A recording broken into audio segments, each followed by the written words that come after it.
The deck is rolling.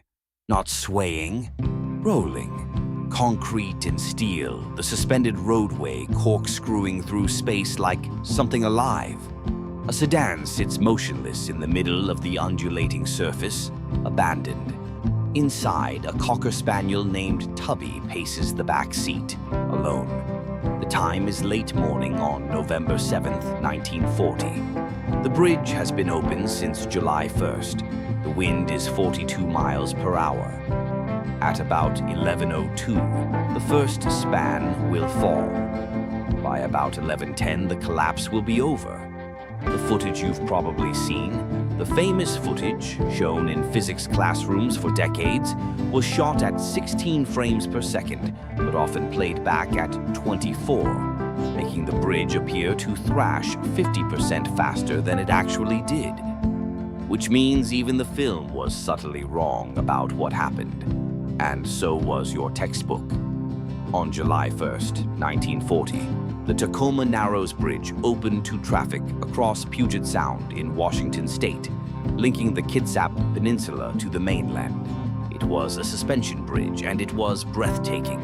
The side-stiffening structures were shallow plate girders, not the deep trusses that older suspension bridges used. It looked modern, elegant, light. The design had come from Leon Moiseev, a consulting engineer who developed deflection theory. The idea that a suspension bridge could be treated as a flexible structure, allowed to move gracefully with the wind rather than rigidly resist it. Moiseev's Bronx Whitestone Bridge in New York had already shown similar troubling motion, but the Tacoma Narrows design was even more daring, lighter, more economical, more elegant. Clark Eldridge, the Washington State bridge engineer, had originally proposed a more conservative design with deep stiffening trusses. It was rejected. Too expensive. Too old-fashioned. Moiseev's design was cheaper, cleaner, more beautiful. It was also disastrously under-stiffened. The bridge had a nickname before it even opened: Galloping Gertie. Workers finishing the deck had felt it. The roadway rolled and pitched in moderate winds, vertical undulations, smooth and continuous like ocean swells frozen in steel. Locals drove across for the thrill. Some got sick. The motion wasn't a secret. It wasn't ignored. The Washington Toll Bridge Authority hired Professor F.B. Farquharson from the University of Washington to study the problem. Farquharson was a careful researcher. He built scale models. He tested them in wind tunnels. And his models did something the real bridge hadn't done yet. They twisted, not just up and down. They corkscrewed, one edge lifting while the other plunged. Farquharson's warning was precise. If that twisting motion ever occurred on the real bridge, he said, it would mean the end of the bridge. Leon Moiseev's deflection theory was mathematically elegant, but it had a blind spot. It treated wind as a static force, a steady push. It didn't account for what happens when a flexible structure interacts dynamically with moving air. When the structure's own motion feeds back into the airflow, creating forces that amplify the motion, which amplifies the forces in a self-exciting spiral. Engineers today call it aeroelastic flutter. It's the same instability that can tear an aircraft wing apart. But in 1940, the theory was still being worked out, and deflection theory said the Tacoma Narrows Bridge would be fine. Moiseev had done the calculations. The bridge would flex, yes, but within safe limits. The plate girders were shallow, but they were sufficient. The entire design saved money and material, which mattered in 1940. The country was inching toward war. Steel was precious. Elegance and economy had aligned, except the bridge kept galloping. By autumn, the oscillations were routine. Drivers knew to expect them. Some avoided the bridge entirely. Others made special trips to experience the roll.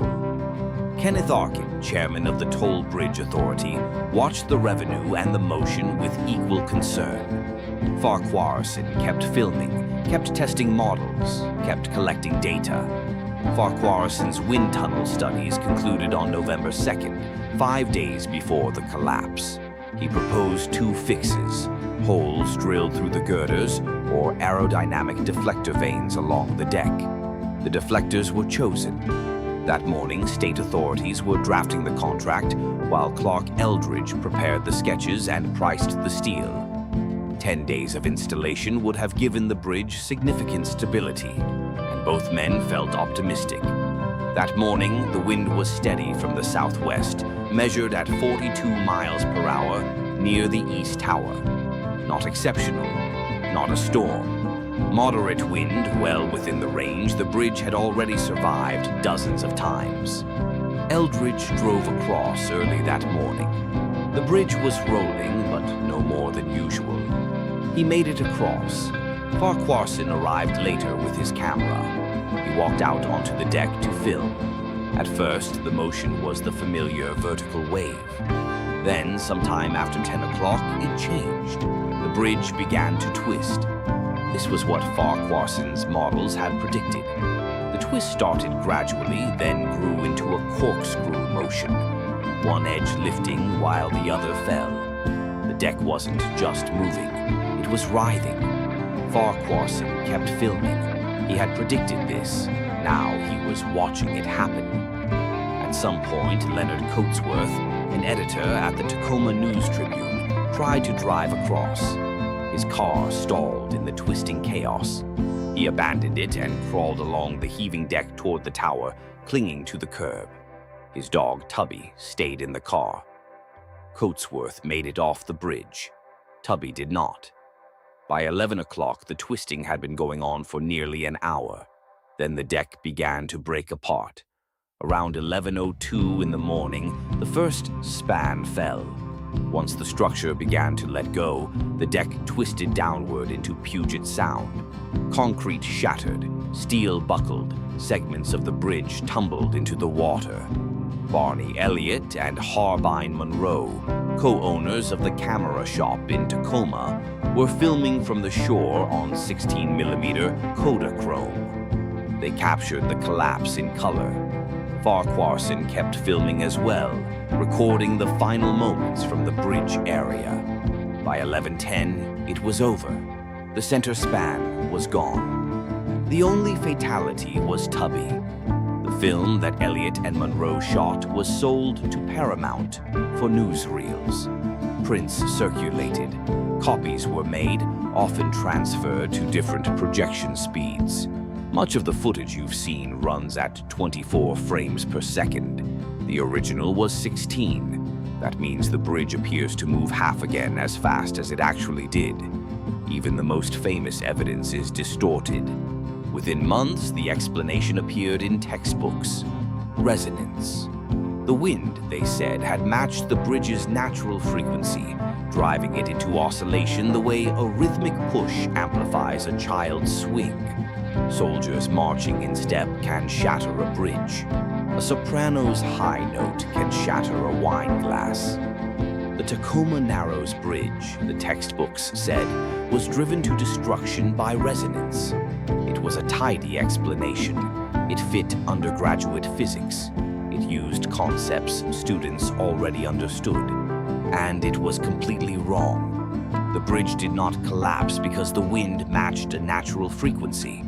It collapsed because the wind and the bridge entered a feedback loop, an aeroelastic instability, where the motion of the structure created aerodynamic forces that amplified the motion. Flutter, not resonance. The frequency of the oscillation wasn't imposed by the wind. It was generated by the interaction. The bridge, in effect, destroyed itself. In 1991, 2 engineers, K.Y. Billa and R.H. Scanlon, published a paper in the American Journal of Physics with a blunt title, Resonance, Tacoma Narrows Bridge Failure, and Undergraduate Physics Textbooks. They reviewed decades of pedagogy and found the same error, repeated in textbook after textbook, taught to generation after generation. The same tidy, wrong story, passed down as settled fact. Subsequent researchers had corrected the record, but slowly. The myth was sticky. It had the advantage of simplicity and a spectacular piece of film to support it. The truth, aeroelastic flutter, self-exciting instability, coupled modes, was harder to teach, harder to visualize, harder to fit into an introductory course. So the lie persisted. Even now, decades later, physics students can still see the footage and hear the resonance story. The bridge that failed in 1940 is still failing in classrooms today for the same reason: elegance over accuracy. The replacement bridge opened in 1950, after a 10-year process shaped by hard lessons. The new design carried the memory of the first bridge in every decision. Wind was not just a sideways load, and elegance could not substitute for aerodynamic stability. The Tacoma Narrows disaster changed bridge engineering completely, but it changed physics education much more slowly. The film kept circulating, the myth kept teaching, the bridge kept collapsing over and over in lecture halls because the real explanation was inconvenient. There's a frame near the end where the deck is tilted 45 degrees, one sidewalk 28 feet above the other. It's impossibly distorted, a structure doing something structures aren't supposed to do. If you were taught that this was resonance, that the wind simply pushed at the right rhythm, you were taught a lie. Not a simplification, a lie. The bridge didn't hum at its natural frequency until it shattered. It entered a dynamic instability, an aerodynamic dance with the wind, and tore itself apart from within. The difference matters. One is a cautionary tale about matching frequencies. The other is a warning about systems that feed on their own motion, about elegance without understanding, about the gap between what we calculate and what we build. Galloping Gertie died of flutter. Your textbook died of something simpler, the desire for a neat story. If these stories are worth your time, subscribe. There's always another catastrophe.